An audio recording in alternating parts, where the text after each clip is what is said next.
Hello everybody, my name is Fraser Waldron, and in this video I want to talk about how I've used the value and the virtue of honesty to advance my career and also my personal life, and how it's essentially never let me down in any scenario, which is to me a sort of unique phenomenon. And I want to share a couple stories with you, and maybe that'll inspire you to use this tool set as well.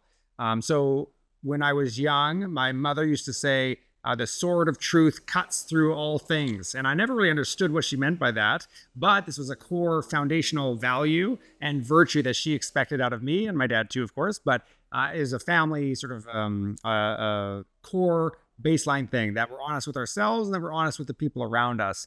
But this also applied to really intense scenarios where maybe it was easier to not be honest or just say nothing. It was essentially to follow your intuition, even if it led you to situations where the outcome potentially wouldn't be good.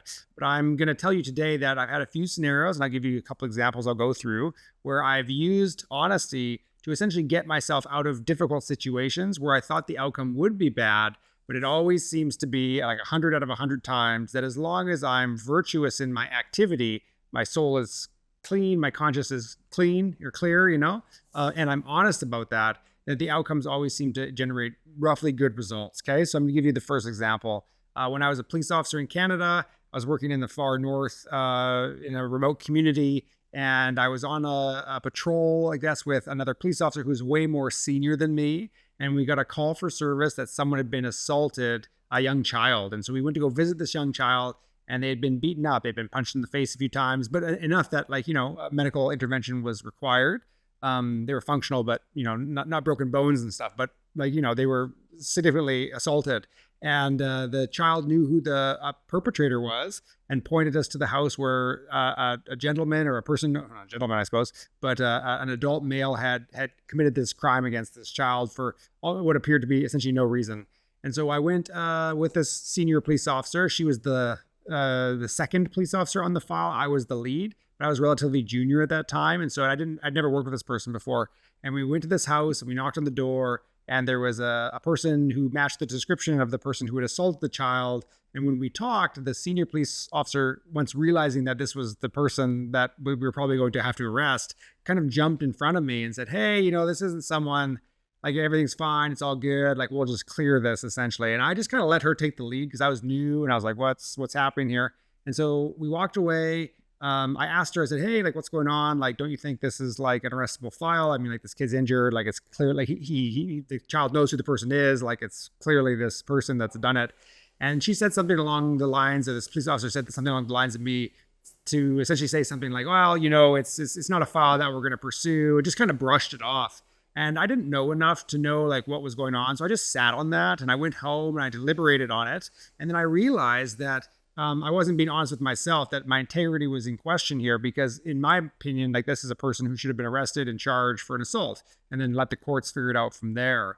But the person who I was with was way above me in the sort of rank system. So by being honest and by pursuing that file, I would take heat politically, let's say, in this detachment that I was working in, or the police station I was working in. But I thought, no, I have integrity and I'm going to be honest, and it's going to be that sort of truth moment. So I assumed that I would get burnt by this scenario. But when I did do that, I went back to the file, I arrested that individual. I went back to that person who was above me in the rank, and I said, "Listen, this is how I feel about it. Here's what I'm going to do. And here's why I'm doing it. I'm not against you per se, but this is, like this, I disagree with your assessment on this situation, and we're going to run it." And what I ended up learning was that the offender was actually a friend of the police officer. Like, they were personal friends. And this police officer was essentially just trying to, in my opinion, just sort of cover for this friend of theirs, which is inappropriate. So we arrested that guy and we charged him, and then the court process went on after that, which was good. So I felt very nice about this, but there was heat in the office because there was, people talking back and forth about this and maybe how I was inappropriate, or, the rumor mill went around. But because my conscience was clean and I just let that big sort of truth kind of do its work, in the end, people kind of individually came to me and said, "Hey, I support you," even though I was new to that area and a relatively new police officer versus a very senior person. So I shouldn't have won that battle. Like, if you were to pick sides, you would say that, Fraser's interpretation of the events would have been wrong and the senior, more experienced police officer was right. So that's a good example where I assumed that I would actually lose, but I wanted to keep my conscience clean. And I just thought honesty is the best solution for this because it's a difficult situation. I might ruffle some feathers, but in the end, I think I can make it work. And with that police officer over time, the respect thing was gone there. And I think that's because I was honest. I articulated it neutrally. I wasn't saying I'm against you. I wasn't trying to be sneaky. I just put it all on the table. And eventually we ended up having a good working relationship moving forward with that person. So that's a good example. Even when I was younger, I used that and saw that, oh, in the real world, this actually works really nicely. I've done this in other scenarios as well, too. For example, I was in working for an international organization, and there was a person that was like bullying people in the office, essentially. And I was not under this person's employment per se. Like he wasn't my supervisor, but he was going around and bullying people to the point where like they were quitting. And it was contract-based work, so he could just kind of go, hey, I'm going to remove your contract. So he had a lot of power over you. Like there's a real big power dichotomy between the contractees and him being like the overseer of the contracts. And so this created a lot of stress. And when I joined this particular organization, I said, oh, like people told me right away that this was not a very good person to stay away. And then very quickly, within a few days, the person came to me and he did his standard ploy, which is he would kind of allege a bunch of stuff. He'd send it to HR saying, Fraser's not good at a variety of things, all made up just because we never met. And then because he was eventually like the highest person up, he could hold my contract hostage essentially. And this was common. Everyone in this bigger unit had this experience with this individual. And so I thought, oh, I could just go along to get along because that's what everyone seemed to do. And this guy had been there for years, right? I can just kind of like, bury my head. But I was like, it's kind of bullshit. And so I had this idea, again, the sword of truth came through, right? I'm going to be honest. I'm going to tell the truth regardless of outcome. It's a virtue. I'm going to practice that virtue. And I went to that person and I said, hey, I disagree with your assessment. Went to the HR and we essentially had an HR battle, slow motion, 1.5 years, emails back and forth battle. And eventually I was successful at that because as I started to do that, all the other people in the office started to support me. And as a cohort, we kind of went against this bully essentially. And then eventually the organization moved him around and dealt with that individual and it was all good. And when we finally had success, I remember 2 people actually called me because they lived in a different country at the time. They said, like tears. Thank you so much. Like that was super brave of you to do. And it really wasn't. It was just sticking to my guns, maintaining that honesty, that integrity, and just going, that sort of truth is going to cut through all the bullshit. And when I went to a battle with that guy, if you had asked me at the moment, I said, this is the right thing to do, but the outcome is out of my control. And I would say that this guy's survived many HR complaints in the past. There's like a 99% chance I'm going to lose this. So I actually went into it assuming the loss. I assumed that my contract would just be ripped up and that would be it. But because of that sort of truth context, it just kind of melts away all the bullshit. And I've also found this to be the case when I've had like false allegations put against me. So for example, as a police officer, you occasionally get false allegations thrown against you because the person, maybe you've charged them and they don't like that or whatever the case may be. So I've had some very serious allegations put against me, which is common for police officers. It's just part of the call of duty, let's say, because, 1 out of 100 people you arrest will use that as a way to maybe try to lever out of it in some way. It never actually works, but in all of those scenarios, it's always about just telling the truth.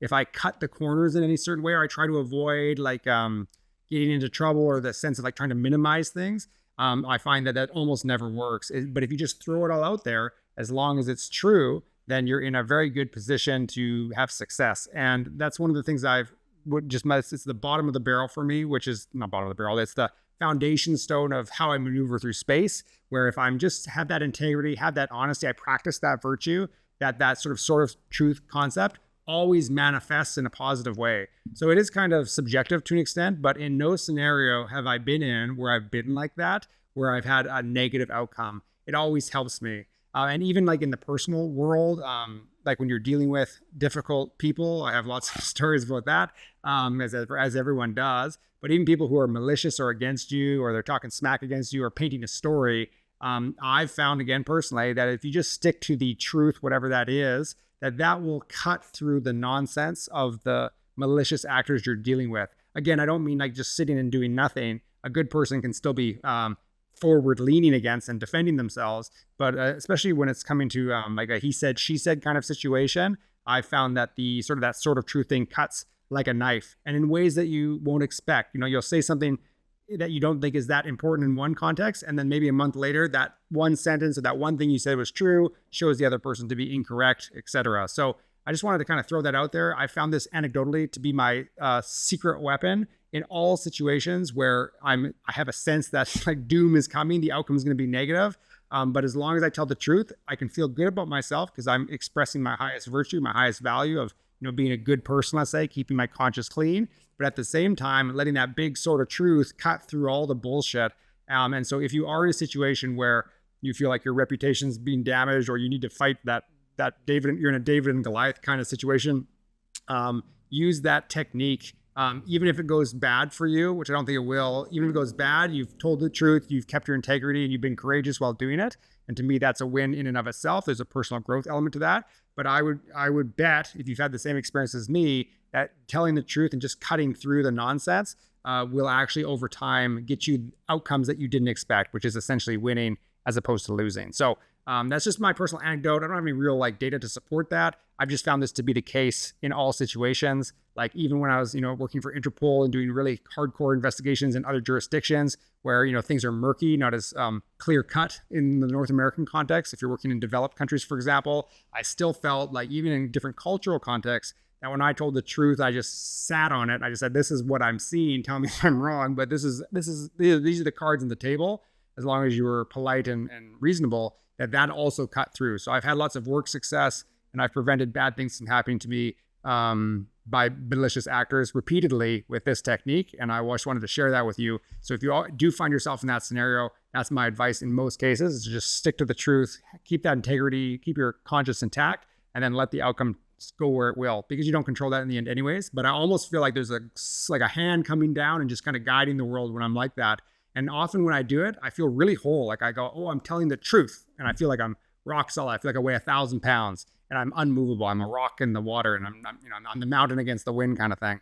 Where if I'm just kind of like floating and I'm not too sure what to do and I'm not in that mindset to be like that, I feel very fractured. And that's usually when maybe bad things can happen. So stick to your guns, tell the truth. And I think that sort of truth concept will cut through whatever nonsense you have to deal with. So I just want to throw that out there. Maybe it's useful, maybe it's not. Just my personal anecdote there on that one. Not a lot of data to support that, but this is my intuition. And I hope you have a great day, and I'll catch you on the next video.